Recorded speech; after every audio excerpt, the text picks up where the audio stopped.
Welcome to the last meeting of the week. This episode is not just any episode. This episode is what I wanted to do from the beginning. As some of you know, I have been working for companies that supply high-end building materials and interior design products for over a decade. In all of this time, I have dealt with interior designers and architects in the traditional way. I would stalk them to try to get an appointment. I would find my way into the offices and do my presentations, trying to scratch whatever possible minute from their billable hours.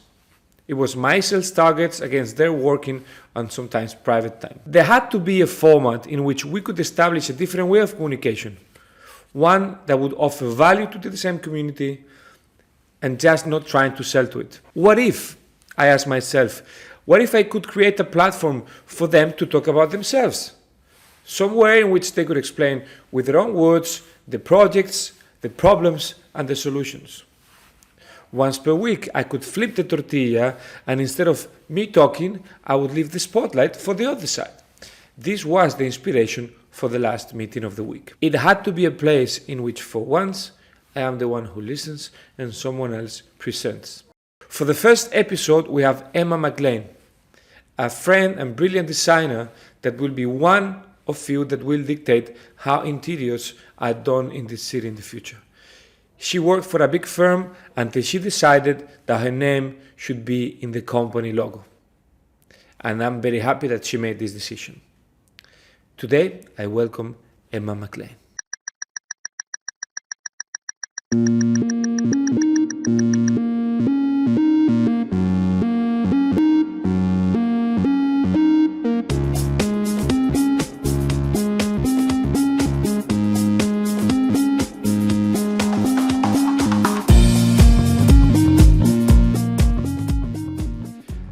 I think the voice is a plus. Oh, really? Yes. How are you, Emma? I'm well. How are you? How was the week? Remember, we are pretending this is a Friday, even though we are not recording on a Friday. Of course. It is a Friday. How was the week? The week has been phenomenal in Hong Kong. You know why? Why? It's Art Week. It's Art Basel. It is Art Basel. So Hong Kong has been electric. Everyone has flown in. There are all these big parties. Last night, earlier in the week, I went to a party at the Peninsula. Yeah, I saw it on your Instagram. How was that glass? It looks like glass, but the whole structure. So there's an internal structure, and what the artist did was they're all CDs. So it was about repurposing. Okay.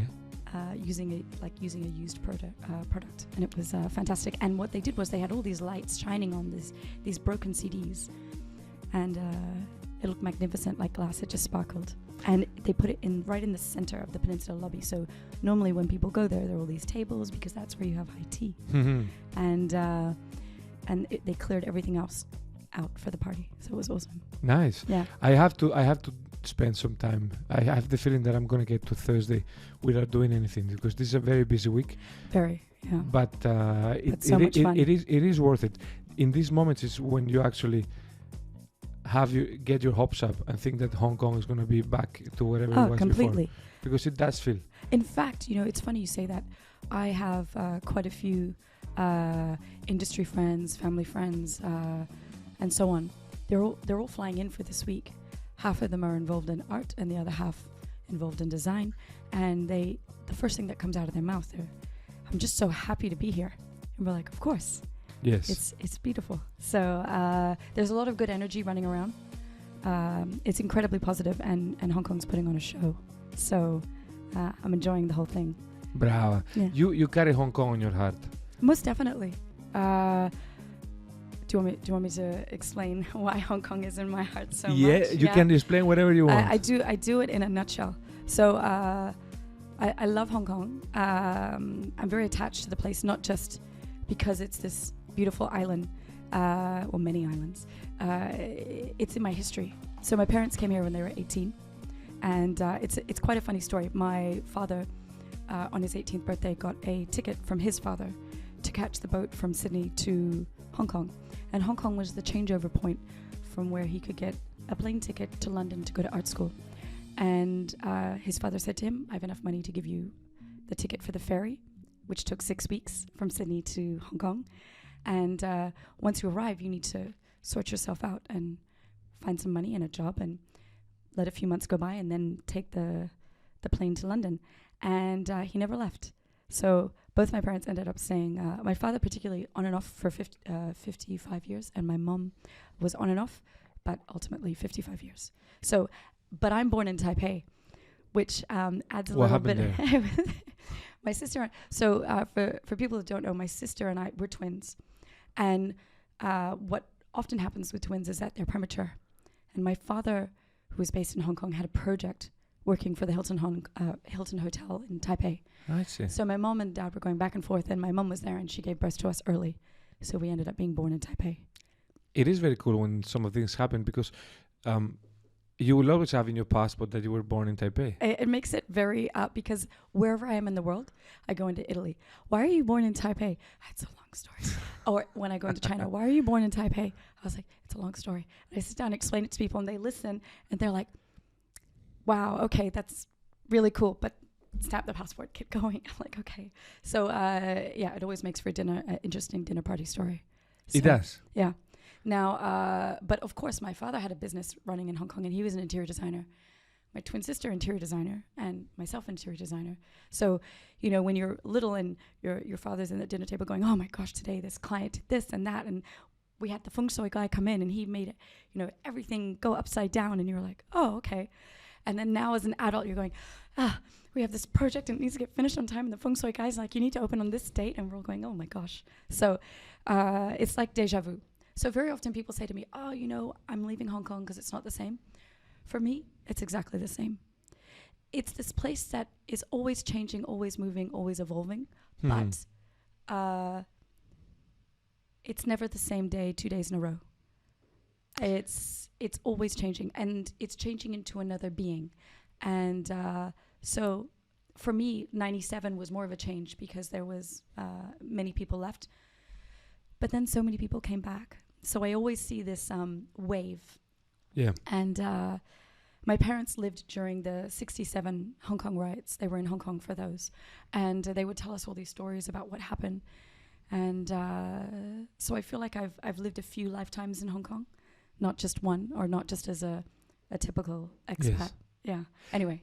I think any one of us would welcome people to be back here. Oh, easily. But at the same time, I want to make the point of how we are going to benefit just for having stayed here, for having resisted. But you know what, Fernando, I completely agree with you, because whenever there's a downturn, there's an opportunity. Yeah. And I strongly believe, you know, if we look around the entire world, nowhere is perfect.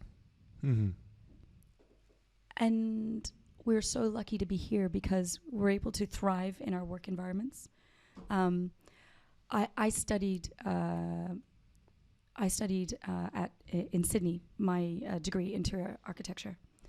And when I finished my degree, I came back to Hong Kong because I'm a permanent resident. And I started working in a firm, and within the first 6 months, they had sent me up to Dalian, right at the top of China, next to Korea. And I'm hosting a presentation with 20 people. And I called a few of my friends that were in Sydney, and I said, how's everything? What are you doing? And they're like, I'm designing bathrooms in a pub, which is in the suburb. And I had never heard of the suburb name. And I went, interesting. They're like, how's your week? I went, I flew up to Dalian. I did a presentation with 20 people. It was for 6 show flats. It was very successful. The client was super nice. They took us out to dinner. And then I arrived back in Hong Kong. And it was just such a learning curve. Yes, this city has, in a certain way, it feels like it gives you more opportunities, but only to those who resist in an environment that for many it's harsh. I like it. I like it too, because for me it's direct. And I already got accustomed to the pace, and you know, apart from the unpolite taxi drivers that make me very angry very often, I feel at ease in the city. But some people, and then because I feel at ease, I stay. Because I stay, opportunities also come to me. Totally. Same to you. Yeah. But not everyone is the same, and I think it I think- attracts a certain type of personality. Like for me, if I observe your personality, Fernando, you're a very A-type personality, and you have this go, go, go rhythm, and you have this excitement, and you also have this, you're a very positive person. And yes, positive people also have moments where they go, what am I doing with myself? That's normal. But you have this constant optimism and enthusiasm, and you like to work with people who are can-do attitudes. And so for me, your personality type is perfect for Hong Kong. Please clarify that I didn't pay you to say this. You didn't. I can say this. I can Should say. I mention this to your wife? I can say the same about you. In fact, look, let me take a step back and tell everyone that share with everyone that we know each other for a bit. A long time. And how did we meet? We met in Kota Kinabalu. We did indeed. Thank you to the friends of High Design. And yeah, maybe I shouldn't say the name because they are already way too expensive for me to give them free advertisement. Yeah. Sorry, I mean, I have to be myself in my podcast. So we have and they know they're expensive. So we had, yeah, that's true. And they give crap food, by the way. No, don't say anything I else. can say this because I'm paying when I go to the I events. love High Design, just to clarify. Yeah, I know. I can say those. So for those that don't know, who are not in the hospitality interior design industry, High Design is hospitality industry design. Yeah. And it's all about developers, suppliers, everyone on board who is buyers, who is supplier side, and they and designers, of course, and they go to Kota Kinabalu, and we all get to know each other better. Yes. So developers, suppliers, designers. But of course, the suppliers end up paying for the whole trip, and the developers and the designers rock up, and we. And and then you give sense to the event, but it is true. Otherwise, among ourselves, it's a very monotonous gathering. The events though vary in quality, intensity. Mm-hmm. And joy. Yeah. And the one in which we met, and after that, it was actually my first one. It was in Kota Kinabalu in Malaysia. For me too. It was the best one ever. Why do you think? Why do you think? I don't know. Do you think it's because it was our first one? No, but I've seen the vibe especially in the bar after the meetings, and I can say that there was a lot of people. Lydia is laughing. So for those that don't know, our producer for the podcast today is Lydia, and Lydia is one of my greatest colleagues I've ever had, and she's controlling she's saying, keep going, Emma, and she also knows Fernando very well because she's also gone to High Design and Sleepers and so on. So she's handling the. She's my. I have been trying to poke her from you to be my producer. No. And she would never leave you. Oh, yeah. So what can I say? Yeah. No. So High Design. So we met there. Yes. And it was an amazing vibe. There were so many fantastic suppliers. It was incredibly informative. There were super interesting developers who all the designers were like, please give us a project. So there was a fantastic dynamic. Yes, there was. And it was very upbeat. I don't think it was super perfect because it was pre-COVID or this or that. I think it was just in terms of the mixture of people. 100%. And the organization, it was just everything went perfectly. Yeah. When the following High Designs, for me, I have enjoyed very much, but I must admit, they're very well organized, and the food's really nice. No, it's not. Emma says the truth 97% of the time. This is one of the remaining 3%. But it's definitely an industry event that I will continue to go to. But next year, I think Lydia can go, and probably one of our other colleagues can go, because I feel like once I've done it a couple times, and it's also good for you. It's so important that your colleagues go and everyone experiences it, because if only the boss ever goes, yes, then how are you supposed to have colleagues that are just as efficient, excited, knowledgeable about what's out there? So that's why I think it's great that they go. It is true, especially in a company like yours that, let's say, involves a lot in the decision making. Everyone, because you made a big jump from big firm in HBA Shout out to everyone in HBA. We love HBA. And I also love HBA. No criticism of HBA.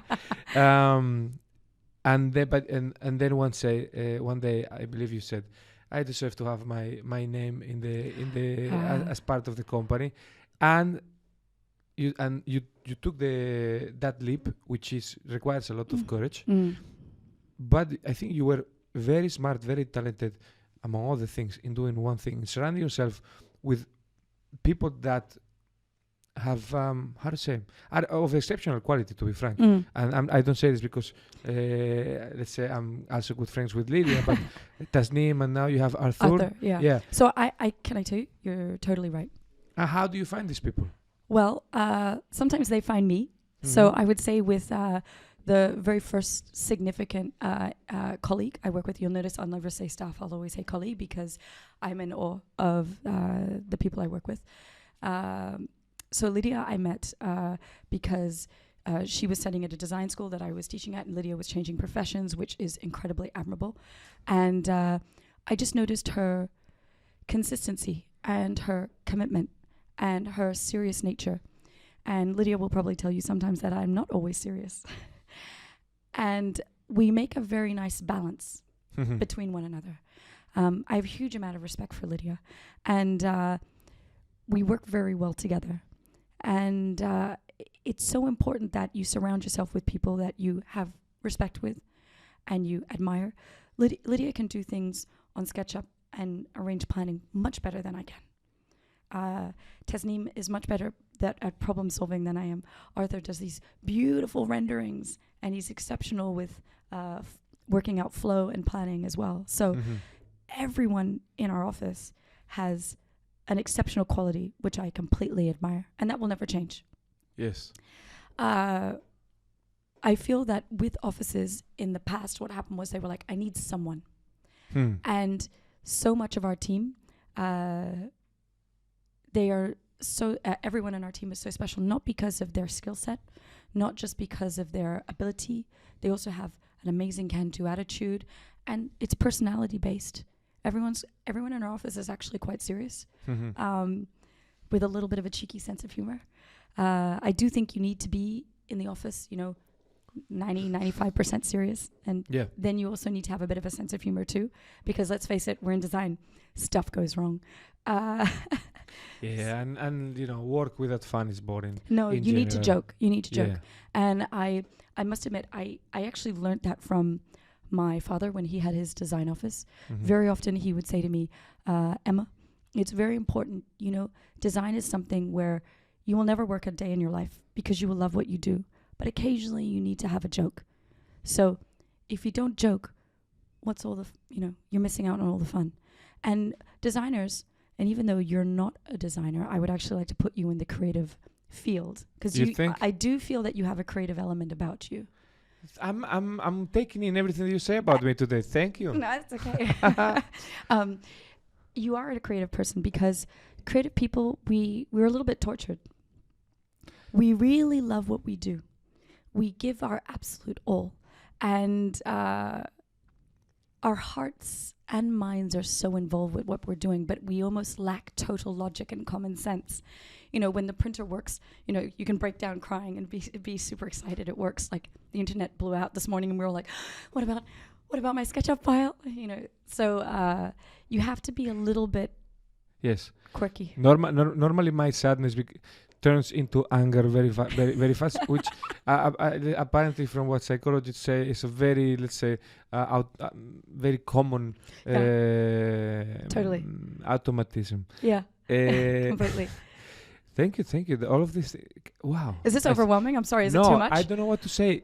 By the way, guys, this tan is not because of the lights, because of what Emma is saying. I was just on the beach on the weekend. I don't give out compliments all the time. I remember. You should come to the podcast more often.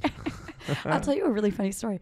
When I worked at HBA, I had a really amazing girl that I worked with, Cynthia. Shout out to Cynthia, and she always looked super chic, and she'd always wear really cute boots and nice jeans, and she'd always look super elegant. And every morning I would come into the office, I'd be like, oh, Cynthia, you look so chic, so chic. And she'd look at me one day, and 'cause she's an American, and she goes, Emma, you tell me every day I look nice. And I was like, but you do. And she goes, I feel like you always just give out compliments. And I was like, all right, let's clarify this. You see a young lady who sits opposite us, and she goes, yeah. I said, have I ever complimented her once? And she's like, no. And I was like, there's your answer, because I don't like any of her outfits. And we laughed a lot, but I am of the belief, if you haven't got anything nice to say, don't say it. But it's the same with designers. It's so important that we have opinions. You know, Yes. we're visual people. We have to have opinions, but it's important that we're not opinionated. You know, because we have clients, or there are people in the office, and why upset people? Why, you know, Yes. everyone's different, you know, and it's great to have an opinion, and it's great to see what you like changed, and who's got a cute outfit, and what an amazing space is what, and so on. But it's important that delivery is very important. Yeah. So Yeah. yeah. And sometimes sometimes you don't need to make people look bad, because No. you need to express the opinion, but it's good. Yeah. And Whenever you have something diplomacy nice to goes say, a long way. yes, just say it. Use that compliment. Exactly. No. All right. Ding Look, I'm going to how to say counter. I'm going to counter all of these fantastic things that you have been saying with the introduction to the next phase of this podcast. Oh, okay. It's a segue into the section, but also it's a way for me to declare the fact that this, as I told you before coming in, this is the most important podcast that we've done so far. One, because it's you, and because probably among all of the creatives that I have interviewed, and I'm putting you next to, you know, people like Antimo Merone, Michelin star chef, and so on. You are probably the most professional person. And if it wasn't for COVID, you'd already be one of the biggest stars. I said in the introduction that I recorded before you came that you will dictate how interior design is done in Hong Kong in the future. Wow. And I mean it. Grazie mille. And because I want to learn from you, and because I want to make this podcast useful for people who watch it, I am finally putting in place the original idea for the last meeting of the week. Mm-hmm.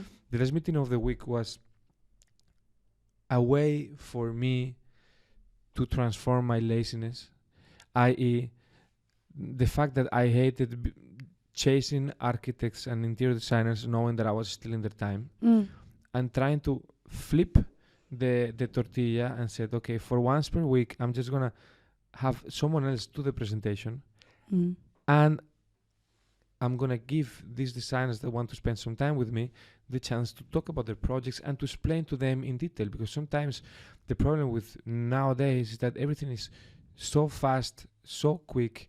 There is so much abundance of content that things that you've chosen thoughtfully that have a lot of meaning, maybe they just last 0.2 seconds before people slide on them. Yeah, you're so right.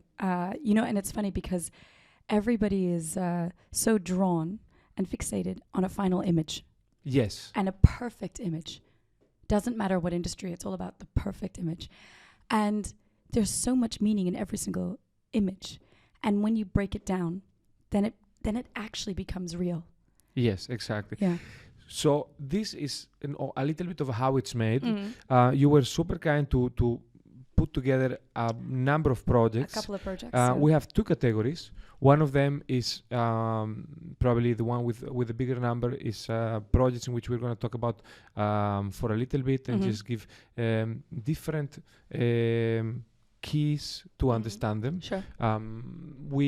You were actually super generous in bringing one from each and different typology of projects you've done, which I think is very interesting for people that look at it. Yeah. But maybe I'm sure that at the other side of the camera you have potential clients, you have students learning from you, maybe future colleagues that will want to join Emma EM Bespoke. Yes. See how I did that? Yes, it's well done. You people will understand in the future. And then at the end, we're going to do one longer case study of a project from inception of the idea to the delivery pretty much of the project. So to start off with, I believe we have something a little bit out of the ordinary. We have something a little bit out of the ordinary. So I'd like to introduce you to Silent World. Now, Silent World is a 120-foot super yacht. It's based in Hong Kong, and the broker for this boat is ISO Yachting. And we were engaged by the client, and we were brought on board to do a full refurb of this project. Mm-hmm. The very cool thing about this boat is that it was built in 2006. Mm-hmm. And, you know, you really notice design changing from decade to decade. And when this boat was designed and built, a lot of the interior elements were very dark. And it has been sold a couple of times, and the current owner said, you know, I need to do a little bit of a facelift. And we got involved, and what our team loves to do first and foremost is we need to know from the client, what is your brief? They're like, it needs to be lighter, brighter, and more practical. Okay. And we said, okay, no problem. And what we do is we do a full assessment. So, you know, right in the beginning, we were proposing things like repainting the hull English racing car green. Nice. Because the client loves green, and we love green too. That would have been nice. So, exactly. And so we were going to paint the whole hull green. We were going to redo all the cabinetry on the inside. So we did a full inspection of the boat, and we assessed what we would do. And the client loved the proposal. And of course, we did a costing, and they wanted to go through with everything. But because of dynamics, moving, changing, and all sorts of things, normally with projects like this, the budget is not the issue. It's more to do with schedule. They concluded they would do part of the refurbishment. So, for example, instead of painting the hull, all the decking was redone. Okay. All the interior flooring was redone. All the ceiling was redone. All the lighting was redone. So we got into doing, you know, a really fantastic RCP, so a reflective ceiling plan. And one thing that can help an interior more than anything, because a boat is such a compact space. And even though you're doing a redesign, there are many elements that you cannot move. So you have to work within certain tolerances. So the boat comes out of the water, it goes on something called a dry dock, and all the men are able to work meticulously together. So everything from the sanding down of the deck, because you can only sand a deck a couple of times in a lifetime, and then you need to redeck it. We reselected not only all the wall covering, all the furniture, we also redid all the ceilings. So many times in yachts, you can have different types of ceilings. So you can have ceilings that are... Can we see some of the details of the... So yes. I've got exterior Beautiful. photos, but if everyone would like to see more photos, you need to hop onto isoyachting.com. Nice. And so one great thing about all the outdoor furniture that you see right now is that this is all from Cattell.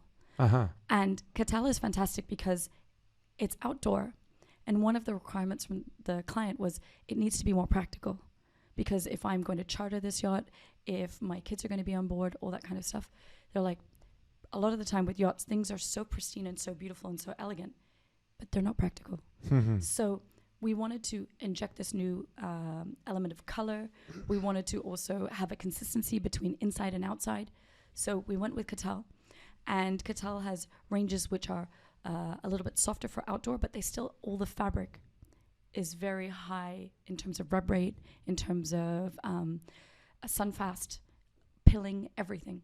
So not only did we do a full reselection, and the master cabin actually has all B&B Italia. Okay. So it's super nice. There were elements in the boat that were not ideal to change. For example, we didn't want to pull out any of the marble because a lot of the marble was very rare. There was a pink stone in the master bathroom, which I think Lydia and I, when we walked in and saw it, we just went, and we looked at them and we said, this is just unbelievable. And one piece had been broken. And so they were going to that same quarry to find that pink piece of marble. And when it arrived, they put it in and we looked at it and we said, it's not exactly like the pink over there. And then the project manager went, we couldn't get any more pink out of that quarry. We went, oh, okay. So very interesting project. We're now, particularly Lydia, is very good at working on yachts now. And they're awesome projects because you have so many, I don't want to say restrictions, you have so many challenges. So along with Cattell, another beautiful brand that we brought onto this boat, apart from Cattell and B&B Italia, was Via Bazzono. So there is a magnificent lady at House of Madison called Rosanna, and she is their lighting expert. And every single floor on this boat, because we actually did three floors on this boat, where the entire reflective ceiling was redone. So all the replanning, and a lot of the times with these smaller spaces like a yacht, you have to have lighting along the sides, and very often they don't, at the beginning of the building of this yacht, they don't think of putting lighting at the side. So we had lots of additional wall lights put in, and it just brightened the whole space. And at the end, the client was like, oh my gosh, it's like a different yacht. We're like, yes. No, very nice. So, BB Tuna is nice. And I can talk good about them because they belong to a different realm and category. But anyway, if I get fired because talking good about BB Tuna is not bad. You will need to hire me as assistant. No, Fernando, please don't get fired. No, it's okay. Yeah. No. We the good thing about working in design is that we should not be haters of other companies. I like to praise of the companies, and I'm actually gonna link every single one of them in the descriptions of the video. Yeah. Very nice. So we have that's the yacht. Yes. Any what are the headaches implicit in working with a yacht? So that's a very good question. There's always limitation regarding ceiling height, because very often on a yacht project, unless there is what we call a 3D BIM model designed, you can have architectural plans, but over the course of a yacht's life, different elements are pushed into different spaces. So it's not like a building where you go, okay, I can make an assessment that there is at least 400 from the false ceiling to the slab, and all our facilities run through that, area, and easy peasy. So very often when we were redoing all the lighting, we would have to take all the ceiling panels off and double check that nothing. You can design a lighting plan on a plan, but when it comes to site, then you need to inspect. Sure. So one thing in our team, we value site work very much.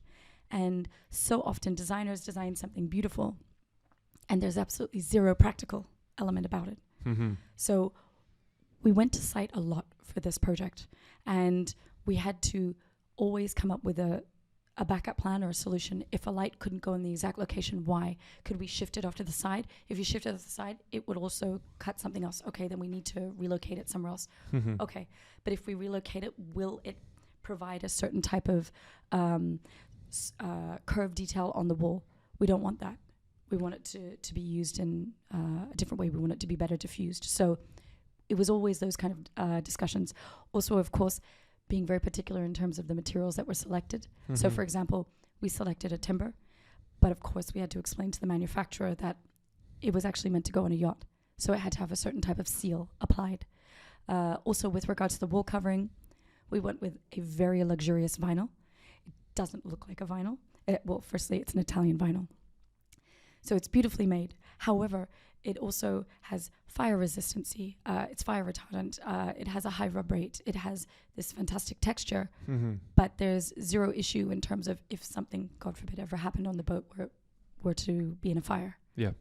So, and these things, even though we have to be very strict with these things when it comes to hotels and private clubs and so on, it's even more strict on a yacht. So there was also the replacing of all the carpet and so on. But logistics is also another big thing that happens. When a yacht is heavily renovated, it's put onto a dry dock. And so then you know that the shipping for the decking is coming in, the shipping for the flooring is coming in, the shipping for the furniture, and it all has to go on in a very specific time. And then be put on board, and then it gets taken off the dry dock. And if you need to do major work after that, to then wait for the place for it to go back on, poof. So, yeah. Now. So that's why you have Lydia. Yes. That's why we have Lydia, and why it's much better to do, instead of yachts with Via Bizzuno, to do hotels with Lodes. Oh, this is a good segue into your second project. Do you know we've actually done a hotel project and we've worked with Lodes? Have you? Indeed. I wonder who was your. Could I introduce this project? Yeah, could I introduce this project to you? I would love to hear the backstory. Have you heard of the Fullerton Ocean Park Hotel in Hong Kong? It's people can't stop talking about it on the streets. Yeah, No, everyone's saying at the bar, at the coffee, at the It's coffee beautiful. shop, at the laundry. Have you seen I know. that amazing reception? It's stunning, isn't it? So the Fullerton Ocean Park Hotel is located, you could say, next to Ocean Park, but it's around the back of Aberdeen. And Lydia and I worked on this project very closely with the client. And this particular client was a very proud Hong Konger. And so for us, one of the most important elements with this project was the fact that it was a new hotel in Hong Kong, and we wanted to bring all the beautiful elements of Hong Kong into this hotel. So for us, the brief is very important from the client. Not just the brief, but also the location. So one thing our team likes doing more than anything is studying, where the hotel sits, what its orientation is, what is the history of the location, what is so special about the location. So we did that a lot. And what happened was we were asked by the client to enrich the area of this area here on the top left-hand side is called the guest reception. Yes. And the guest reception is where if people are coming in buses rather than private cars, this is the reception they come into. And I don't know if you know, but Aberdeen was always a typhoon shelter for sampans and fishing boats and so on. And, when there was foul weather, sampans used to have these glass sphere-like elements that they would place on the corners of their boats or at the top, and it would help them guide them through the storm, and they would see other sampans and so on. And one day, Lydia and I were in this brilliant presentation by Lotus. A very handsome Spanish man was hosting this presentation. And he pulled out this magnificent glass sphere. And I think it was in a champagne color or a clear color. I couldn't remember. Gold color. Gold color. Yeah. And Lydia and I just looked at each other, and it was almost like a light bulb moment, no pun. And we went, wow. And the next week, we went off to our presentation with our globe, and our client looked at it and we said, here's what we would like to do in the reception. And we said, and here's the story. As the people walk in off the buses, this is their shelter. These are the sampans. They are welcoming them into the hotel. And the client was like, sold, love it. Wow, you should do the presentations for me. No, it was a very good coincidence. It was great that we talked. Yeah. It was great that we talked precisely in that moment. It was great that I had the sample with me. Yeah. I love having samples. Yeah. And showing them. So Can I now tell it's you? not very sustainable apparently to bring things around. No, but I have to tell you, as a designer, going to the client and showing the client this beautiful sphere, and we showed it. I think you were able to acquire a couple of other colors in time. Yes. And so we had the gold, we had the champagne, we had the clear, and the client went, they are all so beautiful. And then we discussed, then it becomes a collaboration with the client. We said, well, we'd like to have this many. And they went, ooh, that's a lot. And I think we ended up, Lydia, how many did we end up having in the end? 120, yes. 120 we balls. had 5 sizes, and 5 3 colors. sizes, Yeah. 3 colors. But that diversification of the sizes and the colors made it even more magnificent because there was this variation in terms of the exposure of the subtle light. though. It's very subtle. The lamp itself is it's a fantastic we love it. application of technique when it comes to product, because sometimes the problem with metal finishes. Sorry, I this is a little bit of no, but the just for people to appreciate in a product the details, which are the factor that makes the big difference. Metallization of a glass sometimes feels tacky because it's a little bit overpowering. Yeah. What Lotus has done with this collection, with these glasses, is to apply a gradient of the metallization in a way that you feel the luxury without being overwhelmed by the reflection, and also you allowed the different finishings to blend with each other at the same time allowing for the true color of the light to come through. Yeah, because that's very important. You explain that beautifully. Can I tell you something else, though? What's so nice about that light is the fact that the light source is at the top and it's concealed. Yes.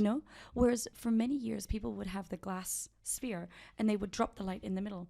And when you have hotel background, all you do, and I know it's very trendy to sometimes have an exposed bulb and so on, but when you have a hotel background, you know, you're dealing with all sorts of people. And so many people don't like the exposure of a raw bulb. It's too much for their eyes.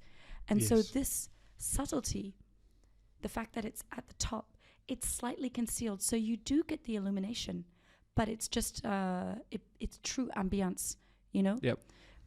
But very, very elegant. And then the coolest thing would happen with this project was because of the location. Yeah, I wouldn't call that the coolest thing though. I call it the coolest headache. So because of the location, there are these enormous doors off to the right. And of course, there are these, I think they're like 3.5 meter doors. Yeah. And they're huge. And of course, what do they face outside? Aberdeen. That's not a very nice place to be when there is a typhoon. Yes. It was a typhoon shelter, but it's not the best place to be when there is a typhoon. Exactly. So what happened is, you may be able to see from the picture, there are all these very slim rods that come down. So the bulbs actually hang by a wire. Yep. And the wire does look very elegant. However, because of the location, they had to be certain that if a huge gust came in, that all the bulbs were all the balls were not going to swing into each other, and then it would be disastrous. So you can see just above there is an enormous canopy. Mm-hmm. And the canopy has all the different rods which come down and support the balls to make sure they don't move. But of course, then there was the whole issue of the canopy and the weight. And then later on we were like, is there enough support in the ceiling for this? No, at this point I want to do a shout out to Zodiac Lighting from Wan Chai in Hong Kong, because they saved us.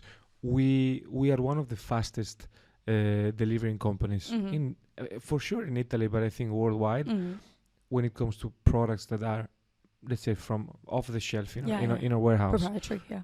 But when as everything in Italy, when you need to do things custom, times normally go to 8 weeks, 10 weeks, and so on.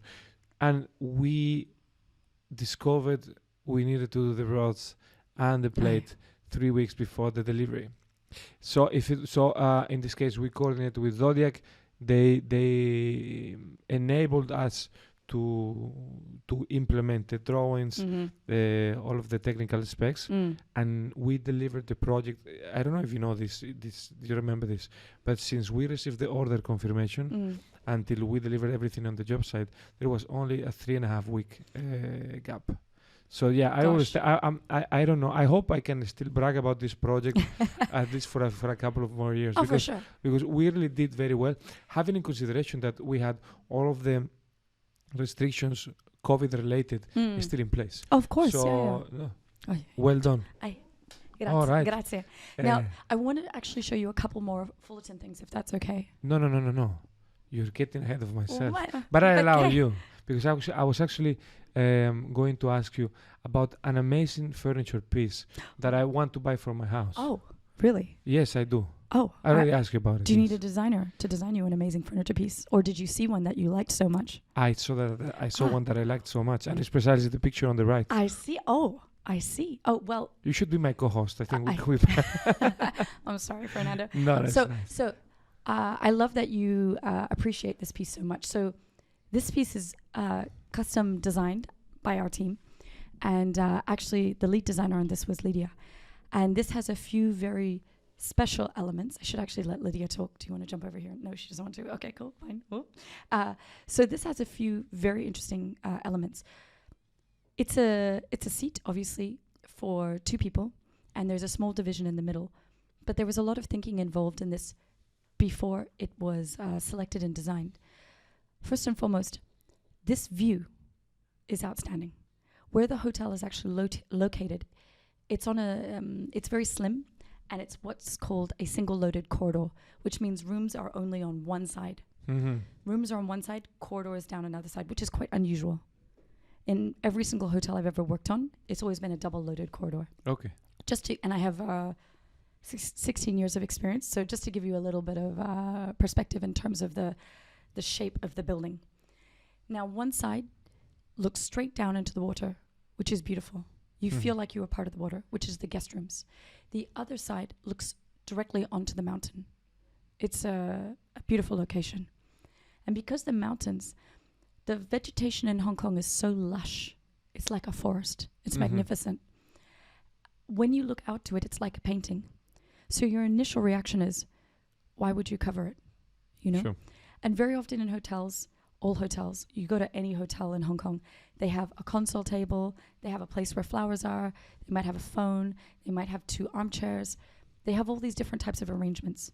If people are waiting for someone else who's already in the room, they have an armchair. And I remember the client said, what would you put there? And I said, I don't want to put anything. And he goes, you have to put something. And I was like, yeah. So let's put something, but not block the view. So we came up with this bench idea because we do not have a backing on the seat, but also we were picking up on Oriental-like elements. We also included these little divisions in the middle because this was during a time of COVID. So it was also about implementing this is only for 2 people. It's not for 3 people to squeeze onto. It's for 2 people. So it was also about respecting people's space. So this particular piece is only for the VIP floors. We have another piece that we put on all the general floors. But it was really about, you know, if someone is sitting here, we expect to give them 800, 900 space. And they can sit comfortably. They can look one way, and then they can also admire the view. So it's perfect. No, it is beautiful. It is beautiful. I would fit very nice with my old Hong Kong apartment. Oh. But maybe it might be a little bit too big, though. That's okay. We can customize. Let's talk about it later. Yeah. Okay. We change a little bit of mood, and we go from the joy and relaxation of the hospitality world to a more. Where are we? No. Now we are still relaxing. Let's keep relaxing. What did you guys do next? So something I would like to show you. Yes. This is a private lounge in Central, and this was a very cool project because it was one of those. COVID was still going on. It was coming to an end, and many people in Hong Kong wanting to do refreshes. So we noticed this. It comes and goes in phases. In our office, there's a design build phase, big time. And then there is a refresh phase. And then there is a design phase. And it happens with all projects at once. It's quite funny how many people come to you and say, I need a refresh quickly. And you go, okay, sure. And that was happening at the end of COVID in Hong Kong. And one of our clients in particular, who is very big on not wasting material. So this client came to us and said, you know, we have this private lounge. We love it. We have a lot of beautiful marble. We have a lot of really nice metal design work. We want you to keep those elements, but everything else, go to town. So we said, okay, we'll go to town. And we completely changed not only the circulation and seating arrangement, which is big for us. If you're going to do a refresh, it has to be a real refresh. It can't be half. So not only did we change all the finishes and the furniture and the lighting, we also changed all the orientations, and that was very important. The client asked for something that was quiet luxury. And very often with quiet luxury, this hits the colors in terms of the neutrals, but you need to have some sort of grounding element. And the grounding element can come in the form of forest greens, dark tobaccos, and so on, something that connects back to the earth. So we worked on this project and we specified a lot of gubi. We're big fans of gubi because you've got this free form. It almost like it envelops you, it hugs you, it welcomes you. It's soft and inviting. So we used a lot of gubi pieces. We also used a lot of B&B Italia, which we love. All our area rugs were from Portugal. Mm-hmm. Funnily enough, it was more economical to bring in Portuguese rugs with a particular type of handmade detail. So they were fantastic. So everything, even though we're so close to China and you think that many things would be made in China, everything here was imported. Mm-hmm. Everything here was imported. So, and it came in very fast. So it was beautiful. See, import, guys, doesn't have to mean long waiting times. So here, Europeans are getting faster. They are, and but it was also very fast because we worked with an exceptional partner on the project, and I'd like to give a shout out to Color Living. Not only did they handle all the liaising with the suppliers and so on, but everything was super fast. Their team are very professional, and I love working with them. So I have to say that, you know, you look at an image and it's beautiful and it's very, it photographs perfectly, but there are so many stories into the background of all these images in terms of how fast we were moving, how we were working with the budget, and so on. And we're just so pleased that everything was pulled off and the client is over the moon. So, yeah. Very nice. This was a refreshment, and the next one is something that involves. I'm well winding up for it. Go. No. I was gonna say I want to know more about the next one, because it's not only extremely upbeat place, super funky, super uplifting, but also it involves the collaboration with a different firm. Yeah. And I want to know how that works. Okay, so I think you're referring to the Xiaoteng Four Seasons restaurant. I certainly am. Let me introduce it to you. So Xiaoteng Four Seasons at Macau was a restaurant that myself, my team, EM Bespoke, and JJ Acuna and his team is JJ Acuna Bespoke Studio. Hello to JJ hello to and to JJ Dominic. and to Dominic and Kirsty, their amazing team. And we worked on this project with JJ. Now, JJ is definitely what I would say he's an F&B expert. Not only is he a foodie, he's an F&B expert. He has done so many stunning F&Bs in Hong Kong and in Manila and overseas in Southeast Asia. He's a real talent. And our team, we're experts in hotels, in hospitality. And I'm a firm believer that once you can design a hotel, you can design anything, because you are well-heeled in terms of the documentation, the specifications, the requirements, the logistics, but also in terms of the flexibility. In hotels, you need to be very flexible. So that's why our team very often, I wouldn't say we have a set style, and we don't have a set genre. Mm-hmm. We work on all sorts of things, from hospitality to office to retail and so on. And JJ came to me and said, you know, I've got this project. He's like, I've never worked on a 5-star hotel project, but you have. He's like, but I'm really good at F&B. And I was like, okay, let's partner up. He's like, okay, cool. And I have to tell you, JJ is one of those people where not only does he greet every project with enthusiasm and excitement and his full creative mind, he also greets it with learning from it. So if nothing went wrong on this project at all, actually, but if something goes wrong, he always says, what's our teachable moment? And I love that about him, because it's always, you know, I think because also JJ and I, we have worked in the corporate world, and we have worked in offices where there's been lots of yelling and so on. And I know there are different strokes for different folks, but our teams thrive together because they know we have their backs. Sure. And we want the best for the project and for our teams. Do you think that it's sorry to just make an insight? Do you think that still yelling is productive, is effective? So I'm going to be really honest with you. To be frank, in any firm nowadays, yeah, I think so that's old school. Do you know what? A lot of things have happened in the last few years. I feel that our generation, because we're elder millennials. Well, I am. I don't know about you. I'm an elder millennial. I'm a millennial, period. Oh, okay. For those that don't know, I'm a few years older than Fernando. But even though she doesn't demonstrate the age, but... oh, really? How's the lighting? Anyway. The lighting is... The lighting is excellent, by the way. The lighting is not bad. It's not bad, yeah. So it's a very good question. So I have seen lots of yelling in firms. And I am one to say that I don't appreciate it. I think whether you're the person getting subjected to it or you're simply a person in the room watching someone get subjected to it, I don't think you get the best out of someone. I firmly believe that, like we talked about in our earlier conversations, designers are tortured people. We don't work on a project because it's a project. We work on it because we love it. And I know I can speak for myself. I hope Lydia doesn't mind if I speak for her or the team. But every project we work on, we fall in love with. We really appreciate our clients. Mm-hmm. We fall in love with the narrative. We fall in love with the possibilities of what it can be. And so naturally, we like to do long hours. Naturally, we like to find everything to make the project work and work with all the different suppliers and partners and so on. No designer out there really tries to make a project go bad. So I don't believe that anyone actually deserves to be yelled at.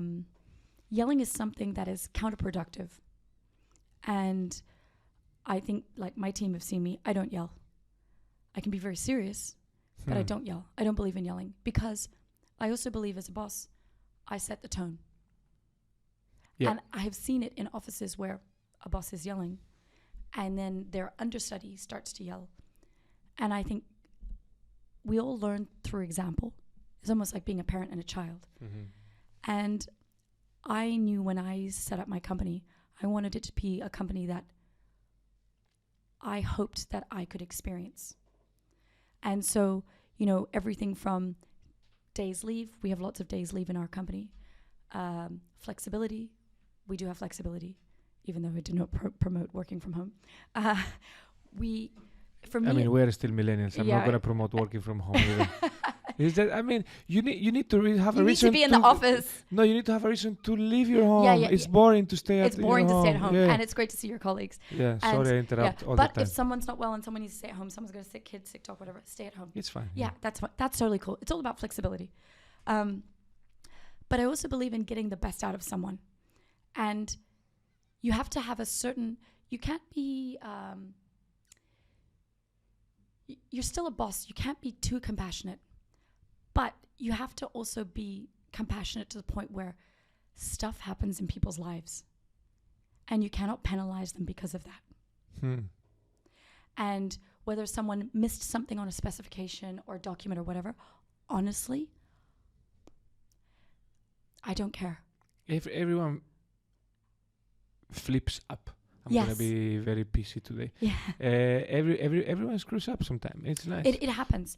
But the most important thing that happens after the mess up is the solution. And I think very often bosses yell because they're stressed. And don't get me wrong, there are some days that happen where I'm very stressed, where Lydia is very stressed, where we're all stressed. If someone is stressed and I yell at them, what do you think that's going to do to them? It is going to bring the mood down of all the team. You said something, actually, people don't think about it, and I don't think about it too often, to be frank. But it's not only the effect of the people that you're yelling to. Yeah. It's the people that are around that see that. Yeah. And suddenly people start making plans to leave the company right away. Yeah. It may not be immediate, but then when they get another opportunity, they say, why wouldn't I? And they leave. But it's also about... It's a big cost. Yeah, very much so. And one of the biggest costs in running any small business is turnover. And, I always said to anyone that has started to work in our company, I'm like, I want to keep you for a long time, not a short time. Because I will. This is another thing about working in big corporate firms. Very often people are territorial about information. And I believe the opposite. If I tell Lydia, Tasneem, Arthur, everything in my brain, if I tell them everything about every specification I know, every contact I have, every way to make a light, every way to make a piece of furniture, every way to deal with a contractor, if I tell them everything, they are armed better. Sure. They have more information, and that gives them power. Mm-hmm.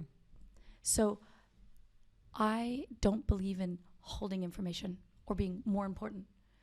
I do believe in allowing my colleagues to own meetings, to own going to site, to own going to factories, to own forging their own relationships with contractors and lighting people and suppliers, because that gives us value in terms of who we are. Yeah, it's very important. Very important. 100%. Sorry, we derailed. But we digressed. We got serious. But not only I want to find out about, let's say, the how it's made of the designs, but I love the how it's made of how to build a business. And I think these are, let's say, the foundations of what you're doing. Let's go back to the secrets of the Four Seasons in Macau, if you don't mind. Yes. It would be a pleasure. How did you transform this space and gave it a second life? Wow. What are the key elements in this design? I need to start, and unfortunately, apologies, I do not have a photo of what it looks like what it looked like previously. But I'll give you a brief introduction of what it looked like previously. It had the fireplace that you can see on the right. It had the fireplace. It had all this. It was almost like a travertine marble running up the fireplace. It had these 2 enormous columns in the middle of the room. The room was very dark. Mm-hmm. It was done in, I want to say, a very toned down colonial manner, meaning the chairs were big, the furniture was all loose, there were groups of seating, and not a lot of love. And I remember JJ and I looked at the space, and when you look at a space which has 2 enormous columns, a bar at one side, and then all this loose seating, you look at it and you think, oh, that's going to need a little bit of help. We're going to have to be a little bit clever about this. So you've got to work with what you've got. There were other things in terms of limitations that we had regarding the construction. So, for example, a couple of years earlier, they had just put in this cherry red flooring. And the flooring was something we were not allowed to touch. Even though we were doing full construction, we were not allowed to touch. We were also not allowed to move the columns because they were support columns. We weren't even allowed to chip into them 100 millimeters, because normally you say, hey, can you just chip into it a little bit for me? No. Okay, fine. We were also not allowed to move the bar or any light sockets or light points. So as you can imagine, we had to make everything work. Every light point, every water intake, outtake, every column, we had to work with it. So what did we do? We started first with the circulation, and we looked at the bar. And we looked at the bar and we went, the bar is in a good location. But if you walk into the space, you don't know it's there. So the bar was this low, 1.1 high countertop with this rectangular space with a sink, and that's it. And we said, we need to make it have more presence. We need to make a feature out of it.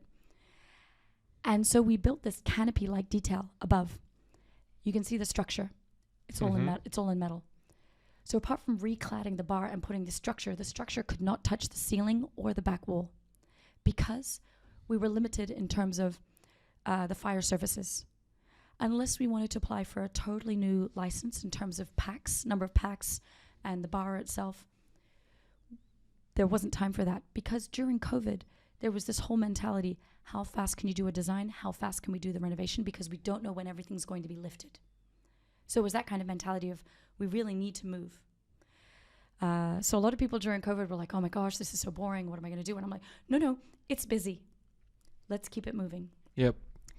So we put this bar here, and of course we added lighting at the front of the bar to really give it more illumination. And I still believe that without lighting, interior designers don't have a job. Yes, we need clients, but without lighting, they make our projects look good. Yeah. So we added this lighting. We added a new cladding detail in marble, which the contractor loved for us to do because it had this 3D effect of this almost wave-like impression.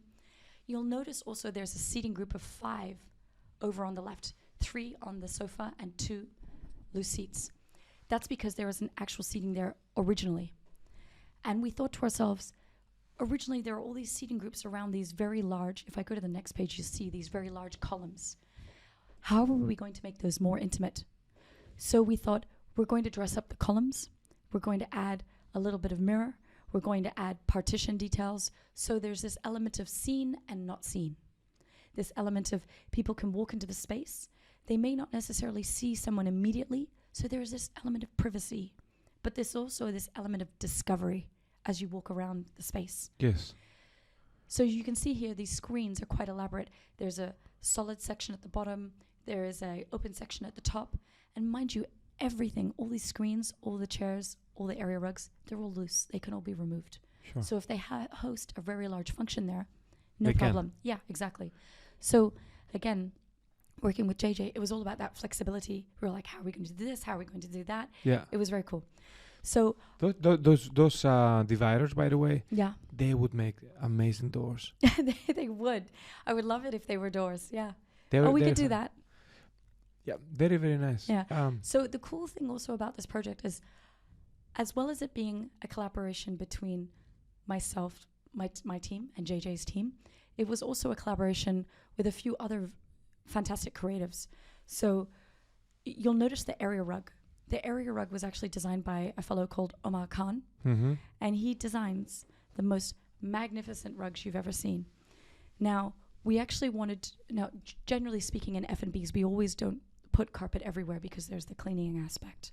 But we did want some sort of a rug to diffuse the floor because it was very punchy red and we were going for completely different tones above.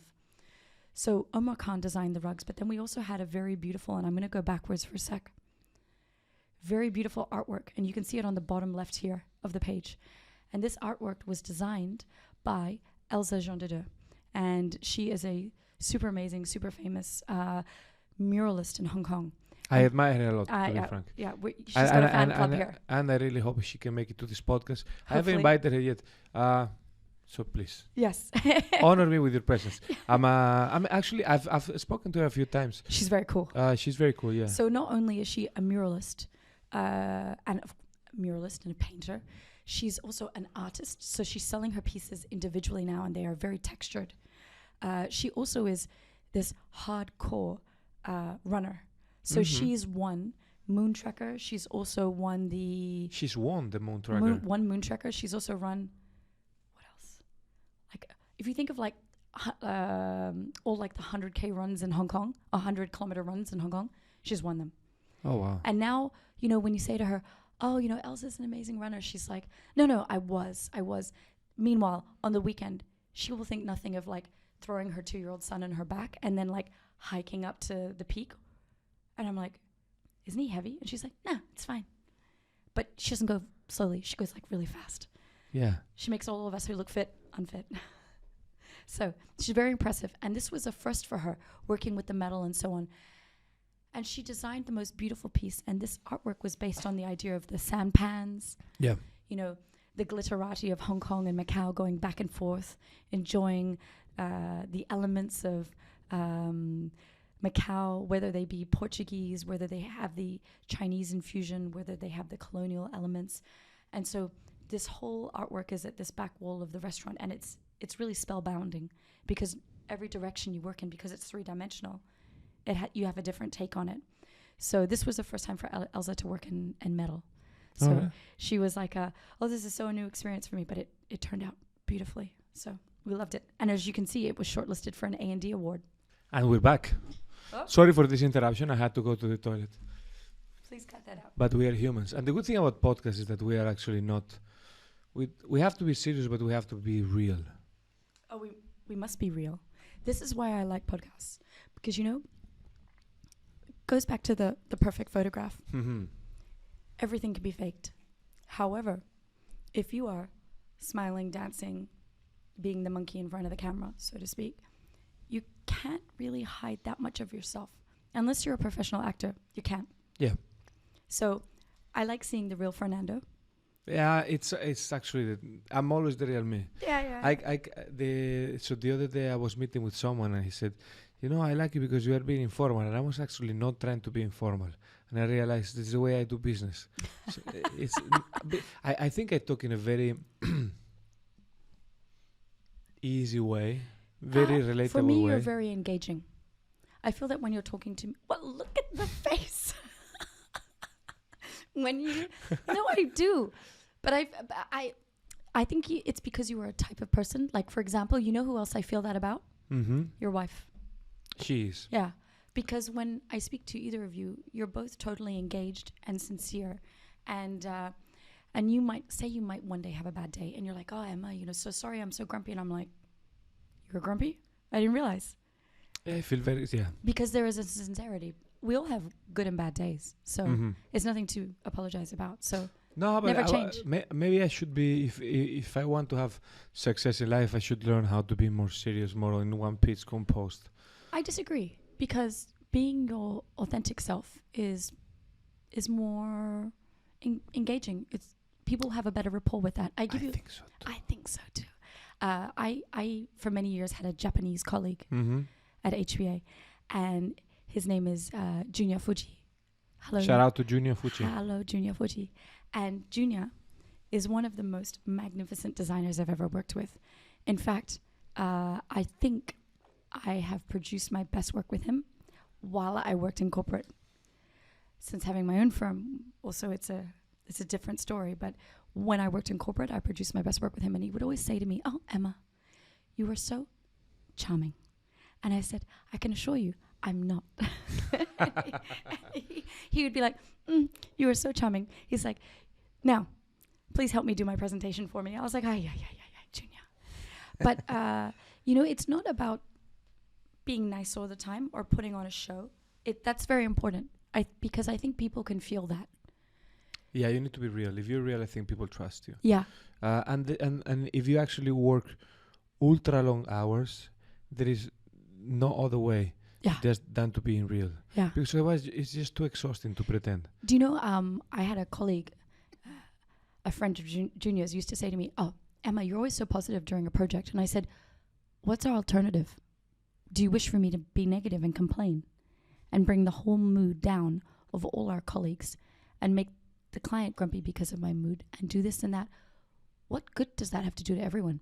Now, in saying that, there's nothing false about being positive. Mm-hmm. It's about looking for the positive sincerely. Yeah, 100%. I agree. Yeah, I agree.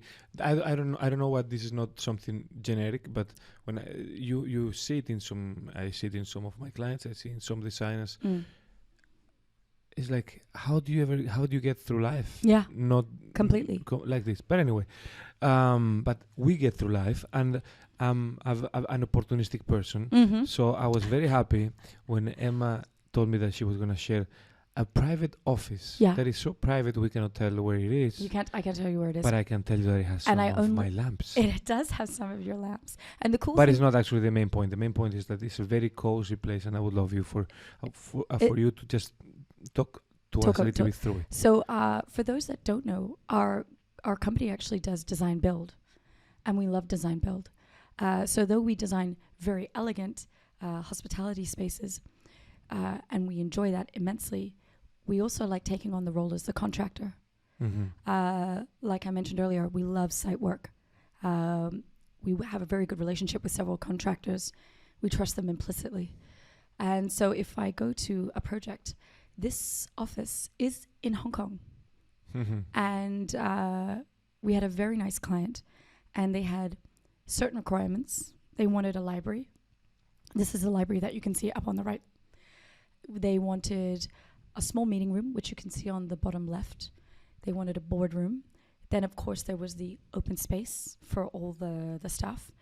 There were about 40 people. And, of course, we implemented and we selected all the adjustable desks, the new flooring, and so on. So it was quite a lot of scope. The interesting thing about this project was not only are the pictures beautiful, but we did the project in 4 phases.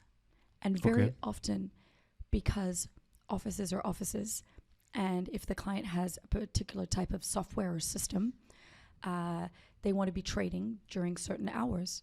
So, and there's a certain type of security. So we had to phase the project that anyone at any time could come in and use their computer. And though this was done during COVID, this particular office, the staff there, wanted to be in the office. They didn't want to be at home. And so we designed a space that, was their home away from home. It not only included the DNA of the reason why the client started this office and what he named his company, which I can't go into, but the client was an avid sailor, and so we had a lot of really soft colors, neutral colors. He was a very committed reader. He was very focused on academics, and so the library not only encouraged people if they were visiting to read and to study, but it was one of their pillars in terms of who they were as a company. So we also have, there's a different angle of the private library. So you can see it's sun-filled. It overlooks Hong Kong, and it has some very comfy sofas and so on. But also what was cool about this project was apart from handling all the systems and so on, there was also all the technology. We had to be very mindful of which rooms were quiet rooms, which ones had to be perfectly sealed, all the different IT that was brought in, what systems could be brought over, when systems had to stop. So it becomes an enormous logistical operation. And like I mentioned, there were 4 different phases. So at any one time, we had to be very careful about if the pantry could be used, if the library could be used, the boardroom and so on, because they needed to function as normal. Mm-hmm. And I often explain this to people. If you have a project and the construction is, 3 months, full-time work, and you want to change it into 3 different phases, you have to triple that by 3. And they often say to me, oh, no, but it takes less time to do this and that. I said, sure. But if we're having to redo waterproofing and the body corporate has to inspect and so on, and if we have to redo the lighting, then we have to get all those services in again to do the set work. So even if the work is slightly smaller, it can still take a long time to do. But for this particular client, it was really important that everyone came in. So I did like that about this client a lot, and the fact that he really cared about his staff, their working environment, making sure that it was pleasant all the time. And as you can imagine, running a construction site and also making it not super noisy and pleasant is also a little bit difficult. So now if I continue on, this is the pantry. And the pantry had this banquette element, which was quite low, which you could look down over into Hong Kong.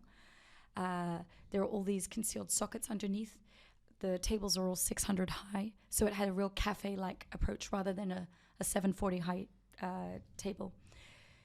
The client was very big on art, so he had a lot of art around the office that was selected by his team.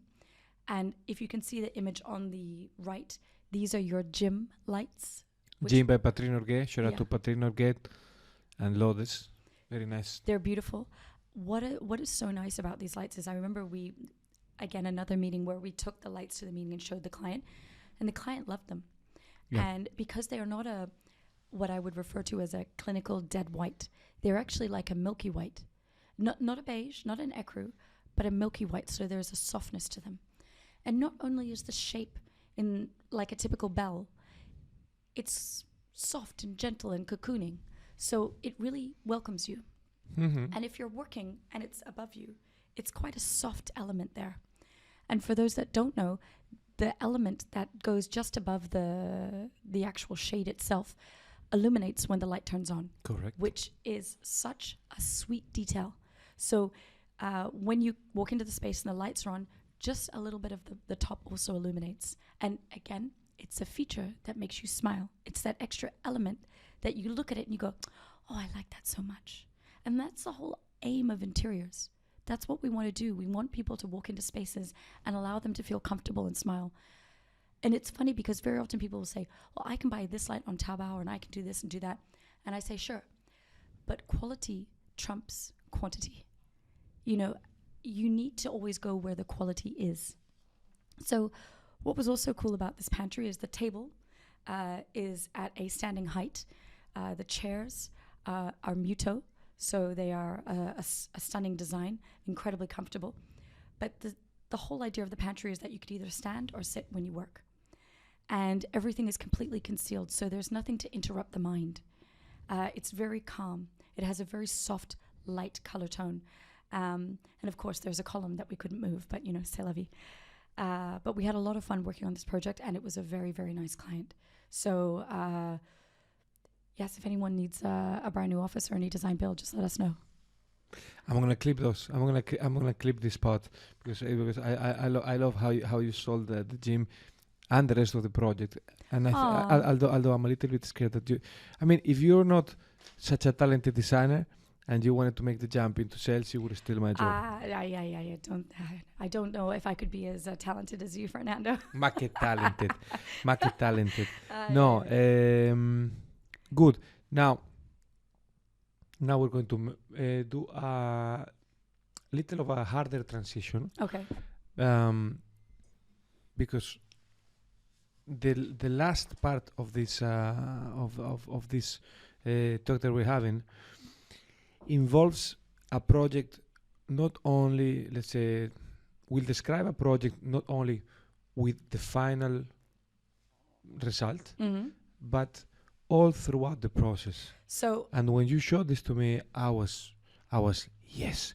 I didn't.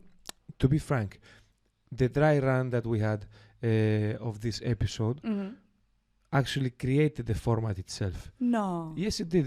There were certain things that you brought to the table that I hadn't thought about, and I'm going to try to impose or suggest, Fernando, I should say, that's to because the. you're inspiring.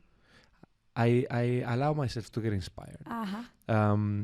In this case, you are the inspiring factor. You are actually. You're going to talk about a project that is located to one of my favorite places in Hong Kong. I was actually there on Saturday with my friend Dara and Michaela. Shout out to them. Very nice barbecue. And you had to do a residential project for a very lucky family that wanted to adapt an existing building to their needs. Am I saying correct? Yes, correct. Yeah. Enlighten me. So let me enlighten you. So we were contacted by a lovely family that are based in Clearwater Bay, in Lobster Bay to be specific. And we don't often do residential. We normally stick to our hospitality, commercial, and retail projects.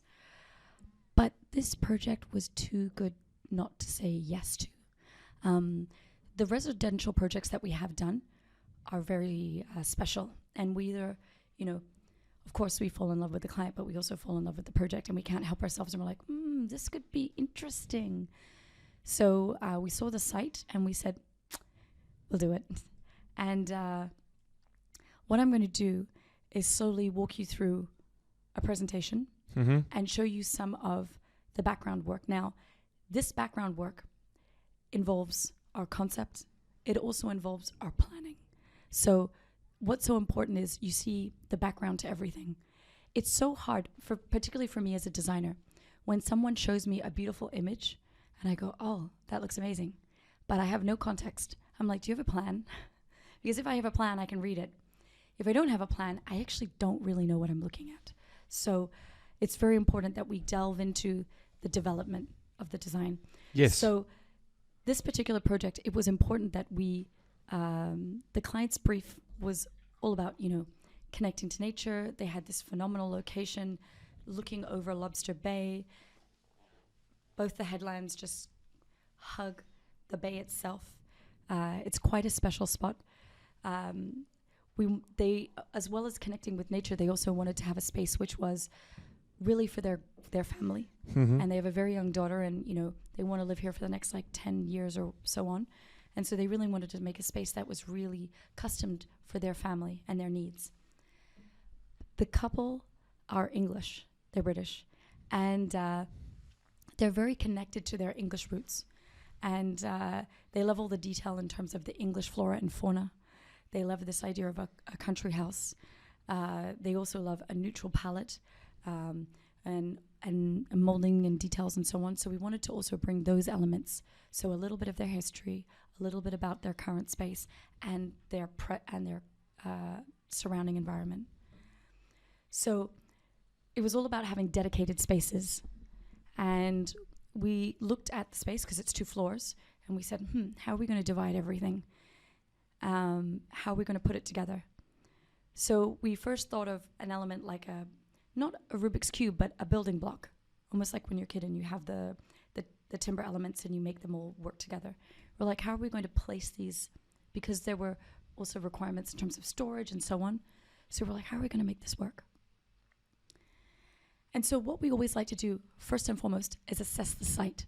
So it was all about going, okay, this way is where the sea goes. This way is where the mountains go. This is where there's actually a car park. We don't want to look too much at that, and we want to look more at this way. So it was all about the orientation. We couldn't change the orientation of the building, but we could change the inside in terms of how every day they wake up and they look out. So then we delve into the different elements of how we break down the space. And, we have everything from the master bedroom. So going from clockwise, you can see the plan on the left. The elements in the yellow are the windows. So we're like, okay, we have the windows here. We're looking towards the sea view. Oh, we're not looking towards the car park element, and we are keeping the mountains in the big picture. and so on. So we're doing all these different rotations. So you can see we're really trying to maximize the top right-hand side of the plan in order to see the sea view and so on. So this is part of the planning stage and all the different requirements from the client. And then we started to refine the planning stage. And you can see here on the far left, we were going, okay, so how do we get as much space as possible? And, being from Hong Kong and having worked on boating projects and hospitality projects, you go, let's not put in a wall. Let's just put up storage and cabinetry and forget the wall. So then we're like, well, why don't we maximize that storage element and make it a continuous element that spans the whole space so we can divide it into public and private. Mm-hmm. And so we were going along this mentality. And then what we started to do is go, okay, but if we made one simple element and we were able to use it for a variation of things, how do we make that grow? So then what we did is that we'd start to dissect it and we go, okay, we need a dining table. Okay, but if we have a dining table and there's a banquette and that's built into the storage, then we only need 2 extra chairs. Okay, that saves space. Oh, okay, we need storage on this side, but then we need storage on the other side. So it was all about breaking that down. And my colleague that I work with on this project was Tasneem. Shout out to Tasneem. Hello, Tasneem. Because she is a problem solver to the max, and she loves to break things down. A very strong-willed, determined, heavy thinker, a very good member to our team. And so, as you can see here, now breaking it down in section in terms of other elements, so breaking down the kitchen. Mm-hmm. Just because you live in a country, so I refer to Clearwater Bay as the countryside, just because you live in the countryside, you want to have this beautiful English kitchen. And the other side, you want to have your dining room. And then you also want to have your living quarters, and you want everything to have its own space. And as you can see here, Tasneem likes to jump around a little bit. She's got her section here, but then she also has all the breakdowns for all the different finger grooves. So she was explaining to our contractor, okay, you put the top and bottom here and you put the top and bottom here. So if someone wants to go from one drawer to the other, all they do is rotate their hand. They don't need to. So we're jumping into everything like that. Then you can see here, this is going into much more detail. So the image on the left shows the total dissecting of the storage element facing the kitchen. And this is all the dining room area. So it's all concealed. There's a secret whiskey bar. There's a china cabinet. There's a feature cabinet. There's all those different elements, things that you want seen and not seen. Then on the other side of this exact cabinet is where the master bedroom storage is. You have everything from spaces for suits, spaces for dresses, drawers, but also spaces to charge your devices. So you can see, if you look at the picture on the right, and then you go 1, 2, 3 columns over, you can see there the storage for the iPad and so on. So then there would be storage elements coming out, charging elements coming out, and so on. This is one of the refined plans. So you can see when you walk in over here, I've got my mouse. This is the entrance. You come in, and then you have the dining room. You have the full kitchen. You have the concealed storage. You have the on-show storage. You have the balcony area. If we walk back here, these doors here are actually hidden doors. So they're meant to be designed to look like part of a bookshelf. I see. Which is just gorgeous. This is their daughter's room, bathroom, and then, of course, the master bedroom. And then, of course, there is an upstairs as well. So this is the upstairs. You go upstairs, and then you have an additional room, and then you have, a study area. You have the lounge. You also have your drinks cabinet, your fridge, and so on, and then you have your outdoor area. Mm-hmm. So, yes, you have everything geared towards the view. You have your dining area. You have your barbecue area. So it's a fully set up home. Now, if I keep going through, now we're going to go into the 3D elements. Yes. So this is something quite clever that Tasneem has done, where she's taken the photo and she's turned it. So right now you can't actually see the bay because the house is behind it. But as you can see, the house totally looks over the bay. And then this is the breaking down of the concept when we were showing it to the client. It started with, this building block element and dissecting it, and then working out which elements were the most important, and then bringing in the windows and so on. So as you can see down here on the right, there's that selection, the selected area for the storage. So this is breaking down all the different elements. So we went through all of this with a client. And I have to tell you, this client is amazing because they are such a joy to work with, because they know what they want. But then when they see different type of scenarios, they're like, oh, that could work. Actually, do you know what? I haven't thought of that. What about this, that? And I think what they have appreciated more than anything is all the investigative work we've done and all the different solutions we've come up with. I think it's great when people come up with a solution that your client exactly wants. However, it's always great to go in with a couple of different ideas. Not that your ideas are better than the client's, but they're alternatives, because sometimes as designers we think of things that the client hasn't thought of, and it's so good to bring these into light and then discuss. So we had all these kind of discussions. You can see here in terms of the banquette is in the middle of the area of the storage solution. These are the concealed doors. We were like, do you want everything to be totally exposed or some closed area? And then we also, Tasneem and I can't help ourselves. We like to go into balance. We're like, symmetry, balance, but if you're going to do off symmetry, do totally off symmetry. So it's also all about alignment. Okay. And we love to design with logic and with reason. So as you can see here, going into much more detail, the drinks cabinet, you can see the images on the top right in terms of how an element would fold down, so the kids can't crawl into the liquor cabinet, or the concealed library doors, how even when you close a door, the books will not come off, and so on. And then continuing on, further breaking down the 3Ds and also breaking down all the different dimensions. So, we like to sit there with a measuring tape with the client and go, yeah, how does that feel? Yeah, that feels good. And it's very important to run these scenarios, yeah. It's like a tailored suit. It's funny you mentioned that because we are EM Bespoke. Are you? Oh my gosh, sorry. Sorry, I mean, yeah. There is when two friends get to talk. You can't put us in a room too long together. We just start saying silly things. Anyway. Sorry, Lydia. Yeah. Okay. So if we continue on, if Lydia. Okay. Perfect. Thank you, Lydia. If I look at this image, this is again one side, and then if we flip to the other side, you can see all the different storage elements, and when a storage becomes shallow on one side, then it becomes full on the other side. So it was all about this give and take. And as you can see here are some of the SketchUp renderings and so on. And so we've implemented, the client loves the open poured timber, and they love the English wool covering, which has the smaller motifs, the softer colors, the connection to nature, but also the green kitchen. Now the kitchen is actually a little bit more softer than color. Right now with this project, we're in the middle of construction. Okay. So we've gutted the whole house. We have erected all the new walls, which is very exciting. We have implemented all the plumbing.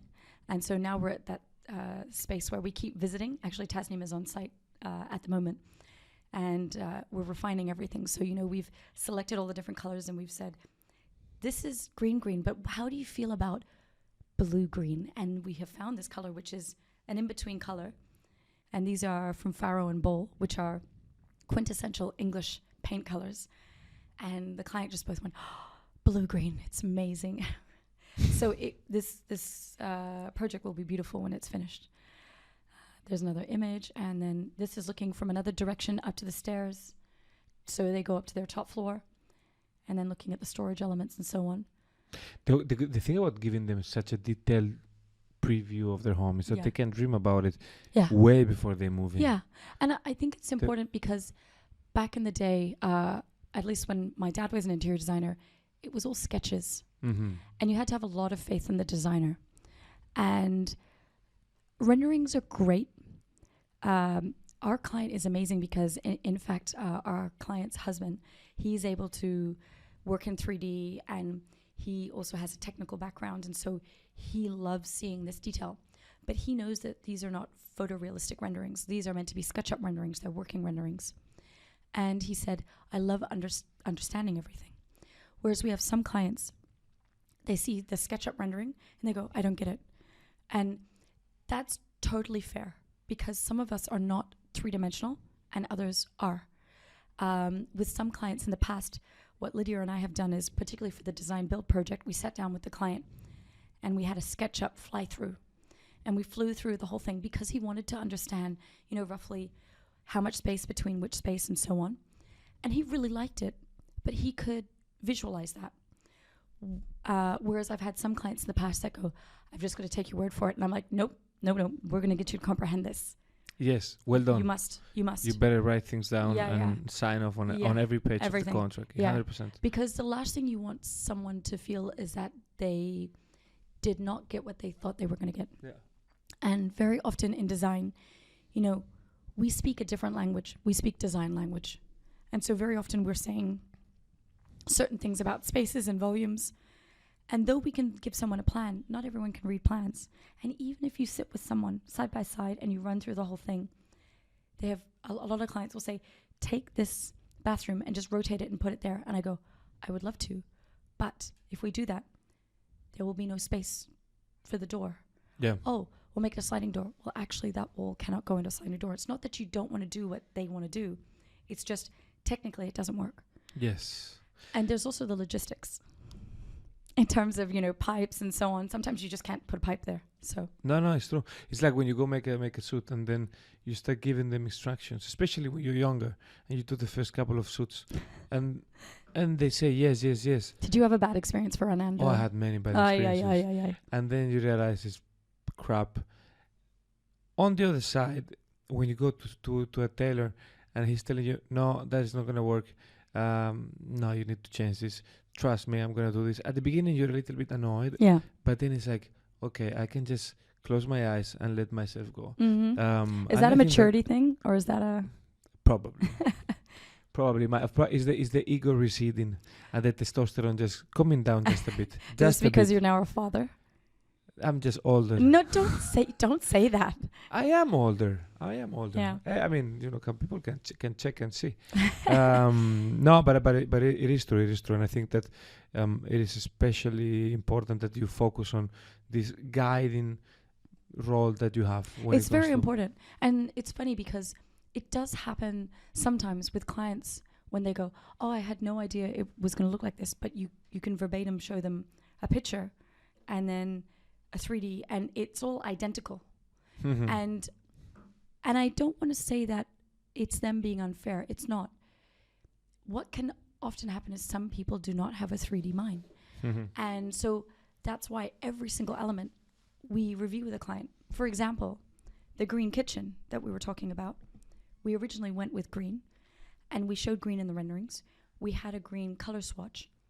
And even though, as Lydia just pulled up right now, even though we had we've got two colors there. We've got breakfast room green, mm-hmm. and we've got green blue. And the client has decided to go with green blue. It's going to look magnificent. It's really beautiful. Now, originally, they saw a blue kitchen we had done in the past, and they were like, oh, we love this electric blue. And I was like, guys, you have to love this color. Because if it's a color that does not connect with you emotionally for a long time, you might see it, and in 12 months you get over it, and you can't just change your kitchen. So I know, Mom. Do you remember? I know you will still love me, despite me saying this. My mom, which is the loveliest person in the world, decided to paint the doors of her beach apartment in turquoise. But electric turquoise. Oh. Yes, it was lovely for the first 5 minutes. This is why, but... See, I'm very sincere. Yeah, super sincere. Be nice to your mother. No, I love my mother to death. Does she still love the turquoise doors? She wouldn't recognize otherwise. See, it's funny. You might see the turquoise doors and you might be like, nope, that's it, I've had it. But that might be a color that she connects to when she was a child. And it's a color that brings her a great amount of joy. So when she sees it, she doesn't get... Oh my gosh. I must be a very good son in other areas of life because, I'm sorry, I cannot lie when it comes to these things. I told her, like, really, Mom? But no, I really hope she likes it. Yeah. Very intense. By the way, I'm not trying to lose my inheritance. I'm just trying to just reinforce the point of Emma. Yeah. If there is a color or, let's say, a very intense element, if you want to paint your ceiling red, Just hold on a second. Wait for Emma to just guide you a little bit grazie. through what's going to happen the day after. Yeah, sure. And don't get me wrong. There have been projects where we have painted things red. But we've had a conversation beforehand. And we've said... You have to. Yes. We say, okay, these are the different variations of red. And please, when people... I'm just going to point to everybody. Please don't pick a color and then pick one shade darker and one shade lighter. When you paint them on the wall, you will not be able to tell what's what. Very often I have clients and they're looking at two colors and they're almost identical. And if you just covered the swatches, I wouldn't be able to tell you that they are two different colors. If you're going between colors, you go really between colors. Yeah. As in 5 or 6 shades. You must. At least. At least. Otherwise, it will all look the same. Oh, sorry, that's me. That's the one I look at. Sorry, Lydia. You always choose... Lydia, you're the best producer. I don't know what... Thank you for looking after Fernando and I. Can I hire you? Hey. Oh, as a producer, totally. As a producer? Oh, yeah, for sure. I've been trying to offer her... Oh, yeah, you can totally hire her as a producer. Okay, let's talk later. You just make sure you stick her name at the back of the thing where it says producer Lydia Cheng. At the beginning. Oh, there will be a special thanks to Lydia Cheng. Yeah. She's like, I said it earlier. I was like, Lydia, don't you want a camera on you? She's like, no. Next time I will buy one especially for you. Yeah. Because I think if we want virality, her face expressions. Yeah, I know. I was going to say half the time we're looking at her because face. By the way, for whoever is watching this episode, we don't care that you're judging us because we are already being judged by Lydia. Oh my gosh. This is the first screening. Yeah. Sorry. No. Don't be silly. Okay. Shall I go back to the Clearwater Bay Country House? Yes, let's go back to Clearwater Bay. Okay. So, as you can see, we've gone for blue-green. Now, even when we did that selection, we didn't just do a paintbrush out. We also had it made in all the cabinetry. So, for example, the client has a piece of the cabinetry and seen it and touched it and gone, yes, I'm 100% with that. You're like, okay, everything's signed off on. And so it's really about giving your client as much information as possible. Because without that, then there are surprises. And you don't want surprises. 100%. So now I'm just clicking through so you can see the rest of the kitchen. So you can see it's very long, elongated. They didn't want a built-in fridge, which I recommend because built-in fridges can be a pain sometimes. And this was us having the conversation about color. We were like, do you want a more minty green, pastel minty green? Do you want a more earthy green, a more olive green? You know, this was a project that we had done a few years ago. Beautiful, Grazie. very elegant. Punchy. But you need to, to... Yeah. And it's a magnificent color. It really is. It's stunning. But you need to love that blue. Yeah. This was an L decor, by the way. Yeah. Well done. Grazie. So, as you can see here, these were going into our mood images for the bedroom and so on in terms of detail, timber trims, white details, motifs regarding the wallpaper, and so on, and the cabinetry style. The color comes up very strong on your screen. So about connecting. Is it? It might be the TV though. Okay. Might be the TV. This TV again is also very punchy, but I like a punchy TV. Yes. So as you can see here, these are all the details regarding all the cabinetry and so on, and where we're putting the wallpaper.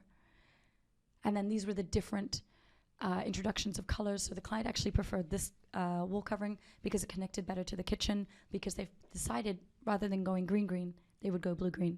Okay. So, and as you can see, and there were some other options. They were like, no, this is too washy. We're like, okay, we love to run through options. I love how you take use of all of the space. It's very important. Here, especially here. Now, this is super cool. Now, we are working with a company called Hardwood Hong Kong. And there is an amazing fellow there called Philippe. A big hello to Philippe. Philippe is a superstar because we've worked with him on many projects. And we're working with him on this project. He's doing we have a general contractor, and Philippe is doing all the storage elements. And what's so cool about this bed is that we've measured the client's suitcases, and we've allowed for their suitcases to fit perfectly underneath. And so you open it with a hydraulic system. Mm-hmm. And the mattress fits inside the trim details so it doesn't slide. And how it works is these boxes are at the end.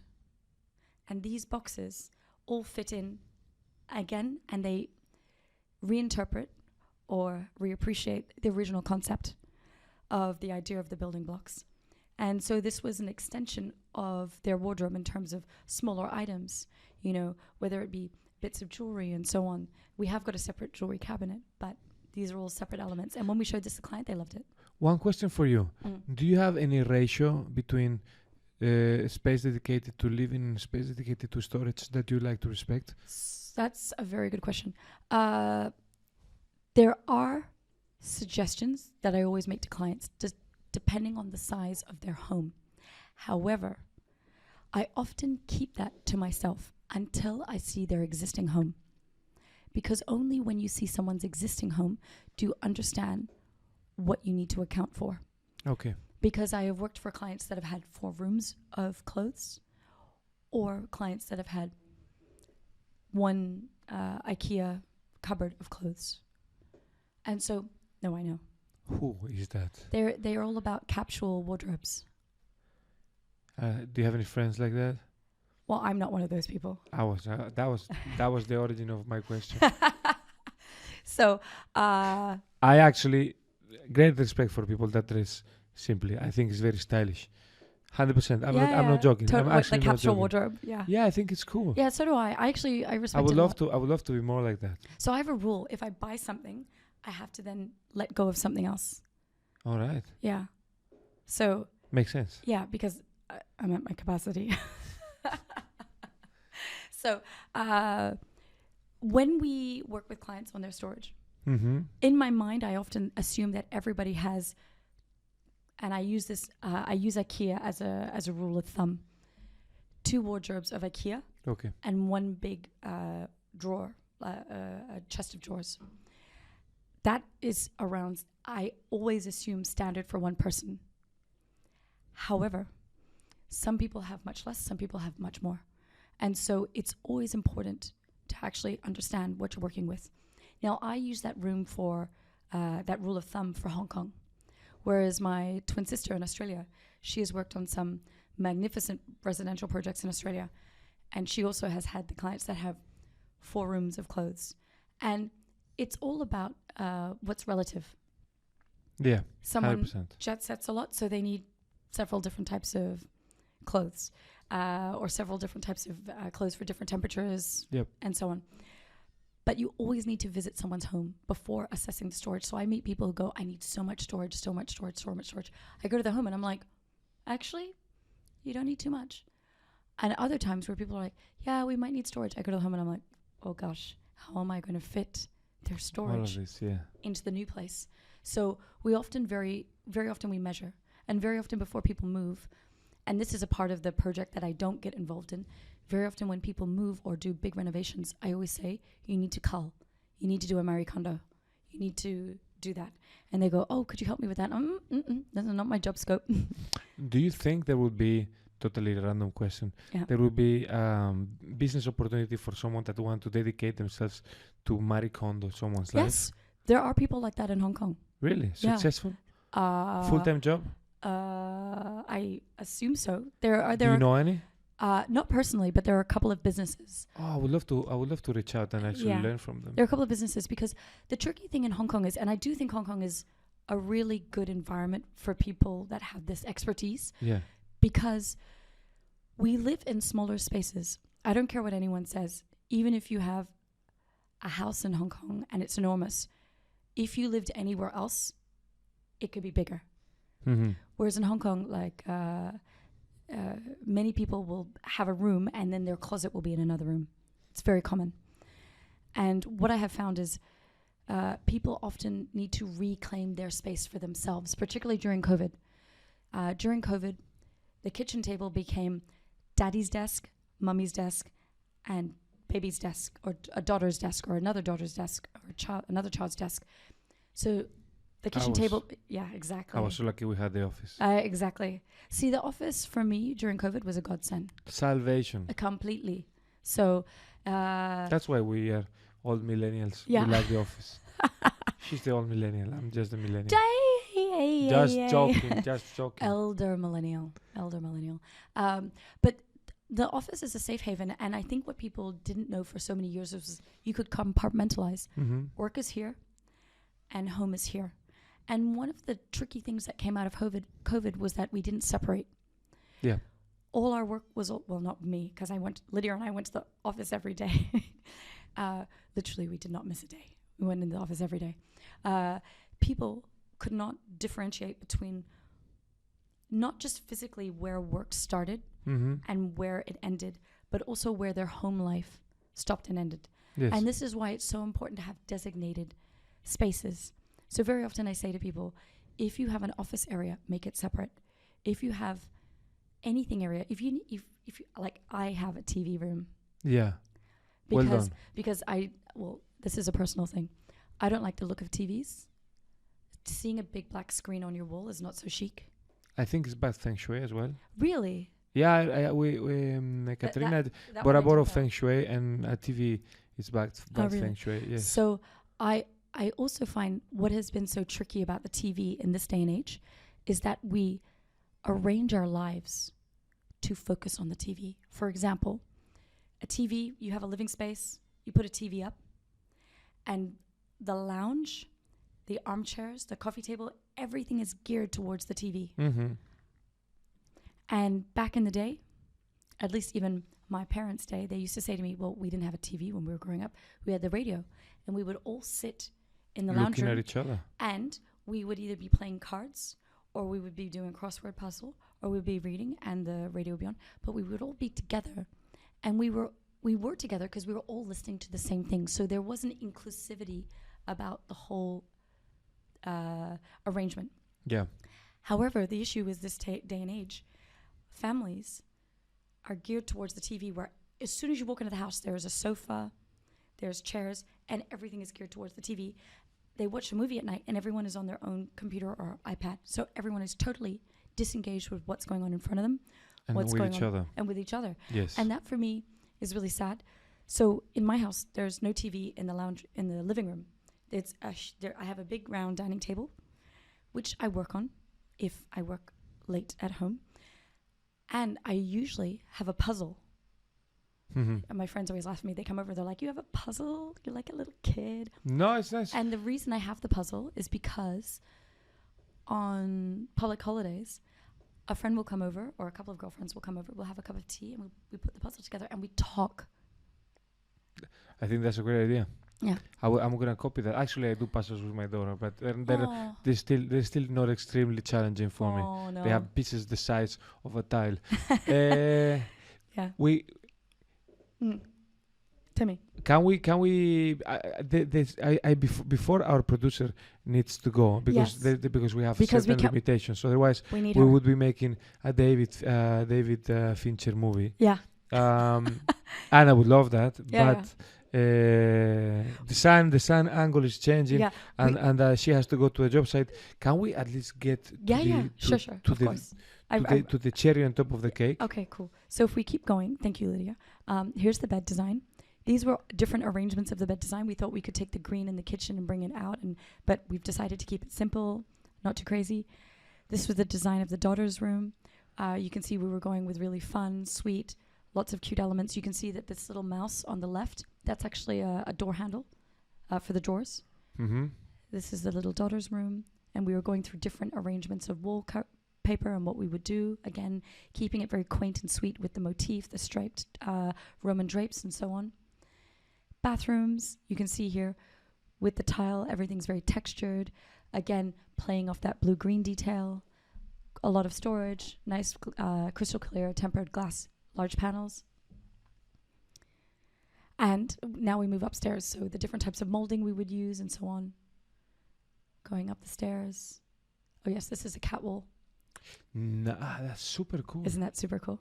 Yes. And there's also a storage area for our client's bike, so you can see it on the top left, just here. Storage. Now, of course, then going to the mood upstairs. So you can see this as if all the doors are open and the client is admiring the view and they're having a dinner up there and the barbecue and so on. So nice. Yeah, it's sweet, isn't it? Guys, practical elements, storage elements. I feel very envious of this person. And then the color board. I feel very envious. I'm Thank you for taking all of the time to explain this to me. Not at all. Thank you so much for And having I am us. very sorry that I was a bad director. That No. we deviated in the middle, and we should have spent a little bit more time at the end. No. Don't be silly. But You're it was a lovely explanation. I think many people at least will have a better understanding of how much thought you guys put in the design process and the value that they extract from having people like you helping them redesign their life. Because at the end of the day, when you have a space that is tailor-made to you, your everyday movements and routine are much smoother, they are much more harmonious, and your life, therefore, is better. So I think you have a very important role in your client's life. They're very lucky, and I hope you have many more in the future. I think after this podcast, you will have to just tell them you have a wait list. So don't thank me. Don't yell at me when you are too stressed because you have too many projects. Don't worry, I won't yell.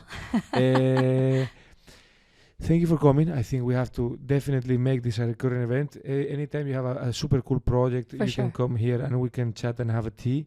Lydia, I'm going to put a camera on you next time. Thank you for being our producer. Thank you for being awesome. our producer. It was super awesome. I'm super happy. Yeah.